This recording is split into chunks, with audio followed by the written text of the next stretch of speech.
we just witnessed the best animated film of the year so far. But unfortunately, if you're not in LA or New York, it's not going to get a theatrical release where it actually deserves to get released on the biggest screen possible, because this film is a masterpiece.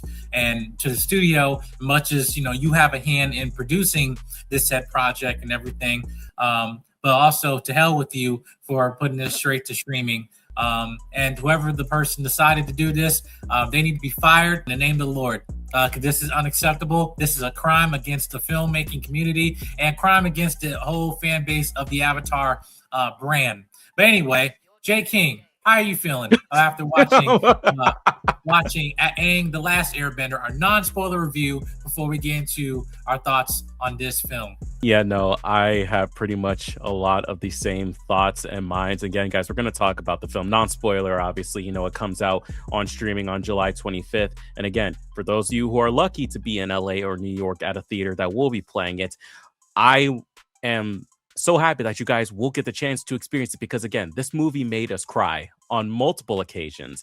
I had a blast watching this. I had a blast experiencing this movie and seeing just the immense amounts of almost god tier animation that this has given us, the callbacks to the original series, the callbacks to Korra, and the callbacks to the Avatar comics as well, in a nice like almost 2 hour storyline that shows us an adult Aang and Team Avatar.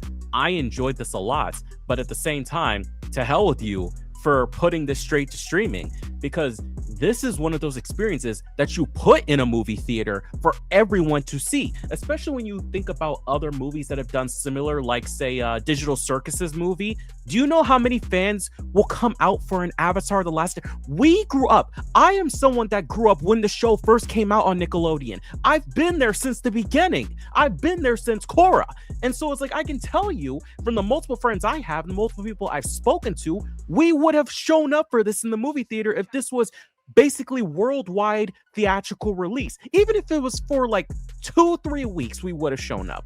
But either way, I can say wholeheartedly, I loved this film, and I'm saying it, this would have, if you had allowed it to be in theaters, would have been animated film of the year.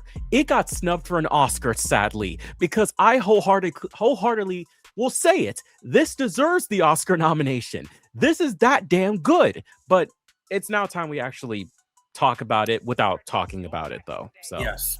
So I was there 3 CinemaCons before, when they kept discussing about this project, even before Yuen was attached to it, before Dave Bautista was attached to it and everything. And the lead actor for Aang was being cast. I was there when they announced it at the Paramount presentation at CinemaCon, and I gotta say, it's absolutely ridiculous. As much as you also got the unfortunate circumstance, this movie got leaked a few months ago on Twitter.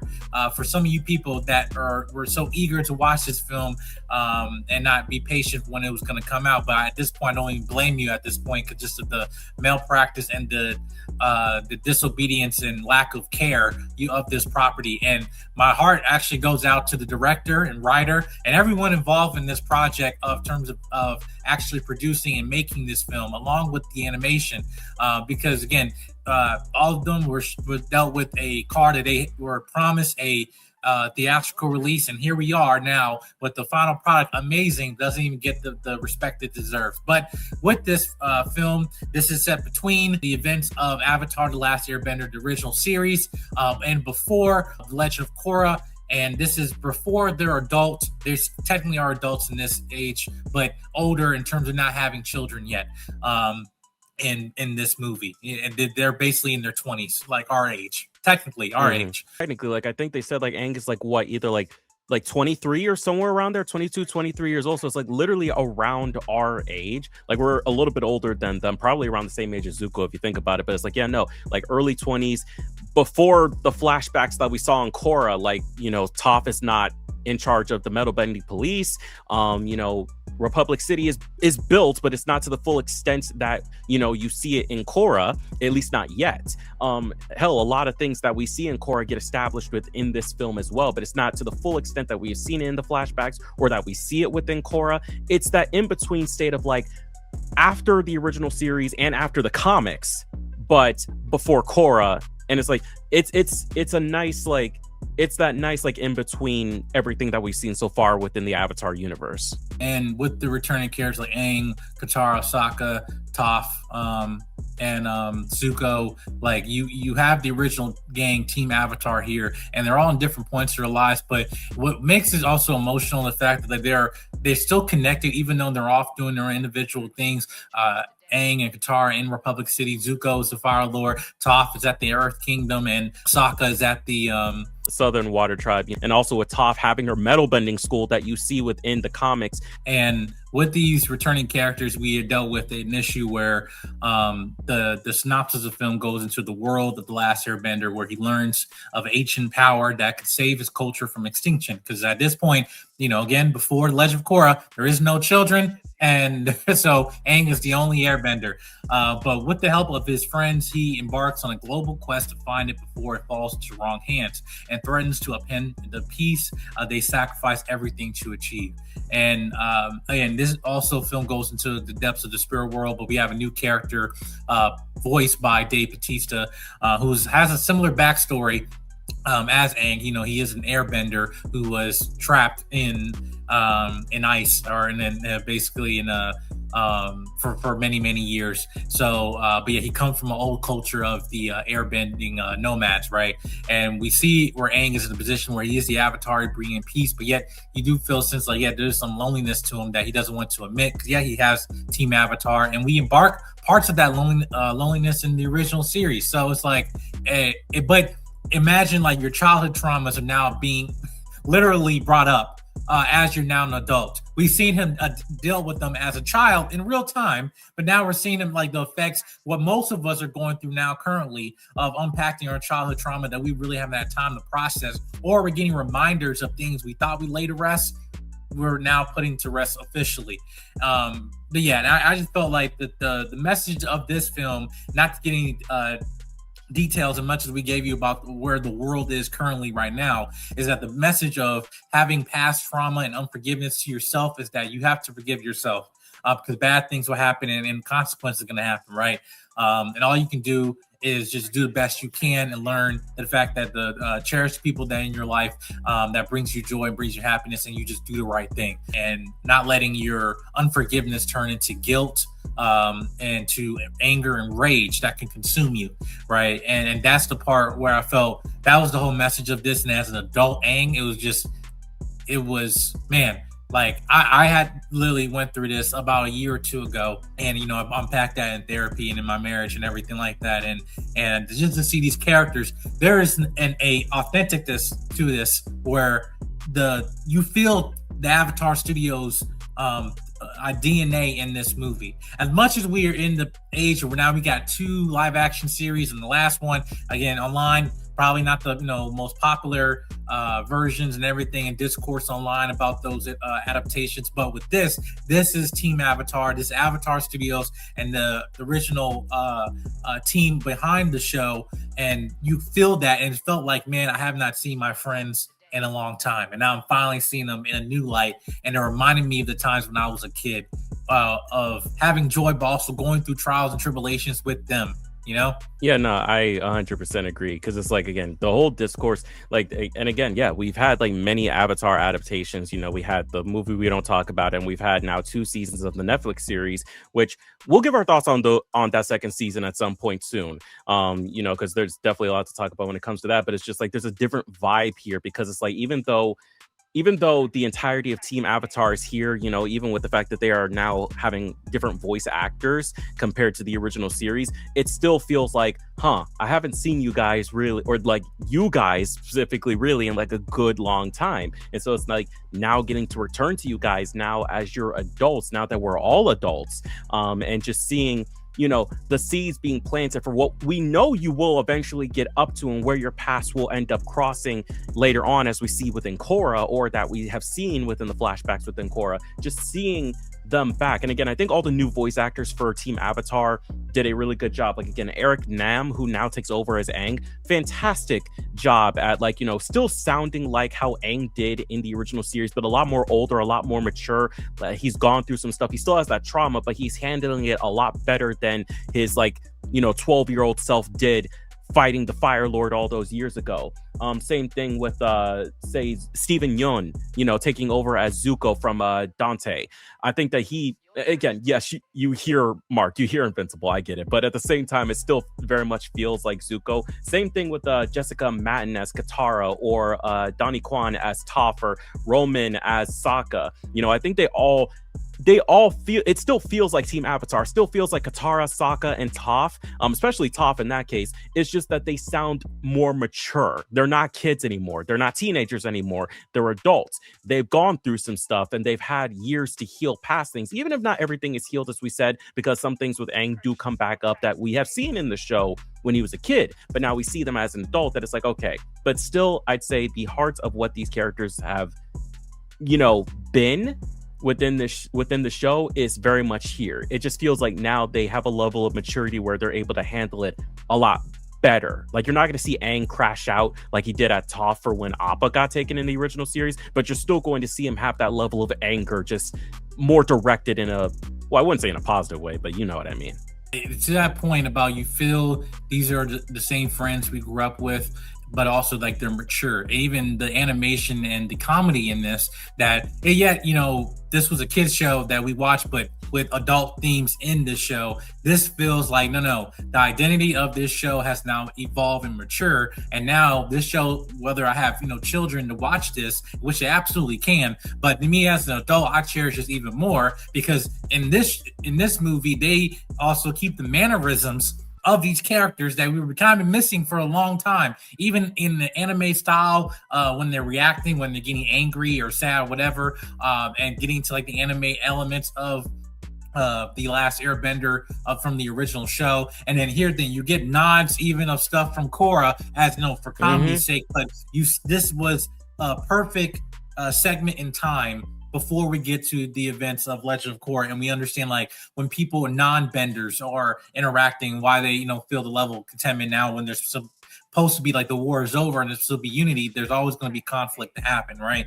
And people still let power corrupt them, and that's, to me, I felt was beautiful about this. But as much as I can go into spoilers, and we will have a spoiler review later, is that I personally feel that my biggest frustration when watching this is how beautiful the animation is in this movie. And then I'm reminded, I'm like, man, that would have been great if I saw that on a big screen. And you have an amazing score to compile that as well. Even got into the music of this. The music is beautifully harmonized with the action and the cinematography within this movie.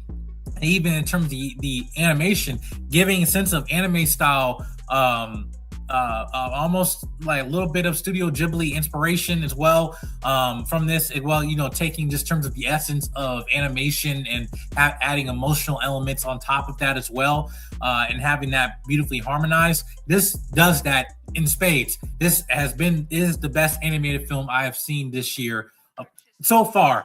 We got more coming down the year, but at this point, there's none that has come close to what I just saw here. And I hope, because they have a limited theatrical release in New York and in LA, I hope that it still be considered for awards, just a way that we can make up for the stupidity of the shareholders in the studio, and especially what's going on with them right now, being sued by other states while this merger with Paramount and Warner Brothers are happening. They needed a win.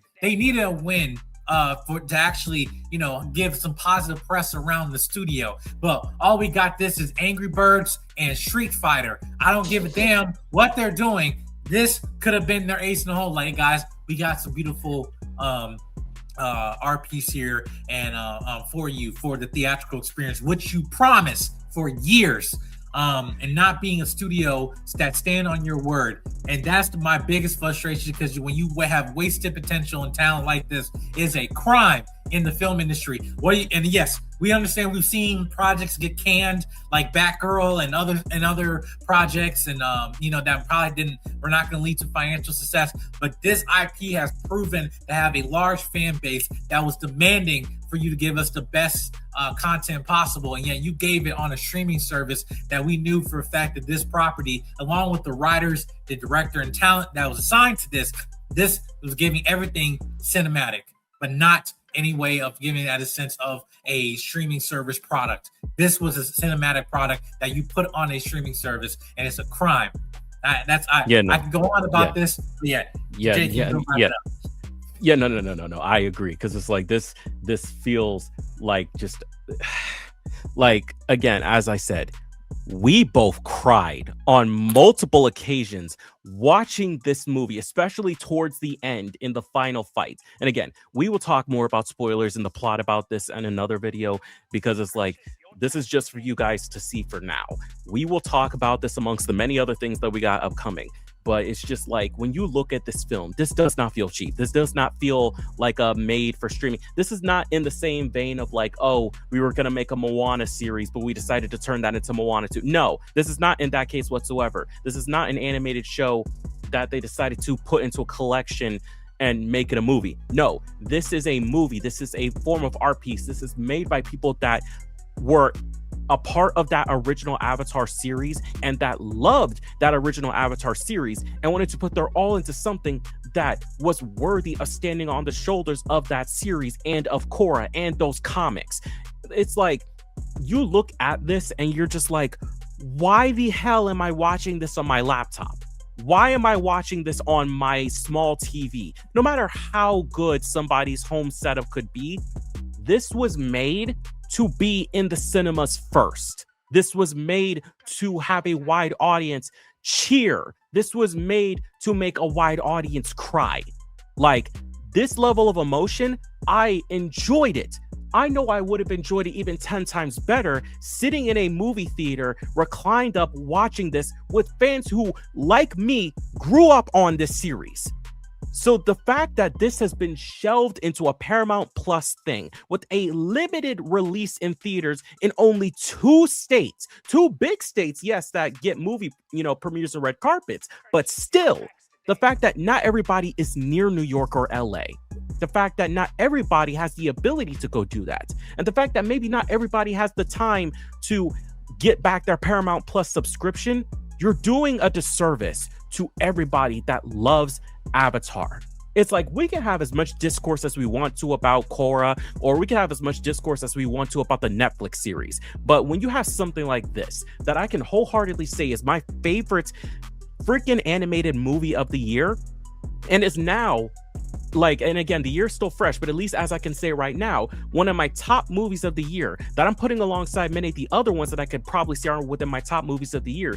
One of them having just come out this past week, as of the time of this recording and this video's release. It's just like, Paramount, I am sorry, but whoever's decision it was to put this straight to streaming, I'm sorry, but please get out of this industry. And I mean that wholeheartedly, because it's like, this is just like, this is anger coming out of me right now. This is restraint anger. I'm just saying this right now. Aang, The Last Airbender. This movie, to wrap this up, this movie was phenomenal. It had a great message, stellar animation, some of the best I've seen in a while, even amongst the greats that we've gotten in the last couple years, like say X-Men 97. This is stellar animation, stellar voice work, stellar direction, a good runtime that didn't feel like we were wasting time on anything, nor did it feel like we were missing any information. Love to the original series and everything else that the Avatar series has done thus far since that original series in the early 2000s. And you put this straight to streaming. How dare you? That is how I end this. How dare you? To the many Avatar fans out there, I am so sorry. And I hope that you are still able to experience this in the best way possible. Whether you are lucky enough to be in New York or LA when this comes to theaters, or if you're just going to watch this straight to streaming. Hell, even to the people that watch the leaked version, I don't blame you. I never blamed you, but I really don't blame you anymore. This movie was phenomenal, and it's a crime that is not given the love and attention that it deserves To the creatives behind this, voice actors and everyone, I applaud you. And I can't wait for the next Avatar Studios production project that you guys have upcoming. And I hope they get treated better than this movie did. That is how I'm ending this right here. Make sure to subscribe button, comment, like, and share. Let us know your thoughts when you get a chance to see this movie, Aang: Last Airbender, which will be currently streaming on Paramount Plus this week. All right, guys. We'll see you guys next video. Peace.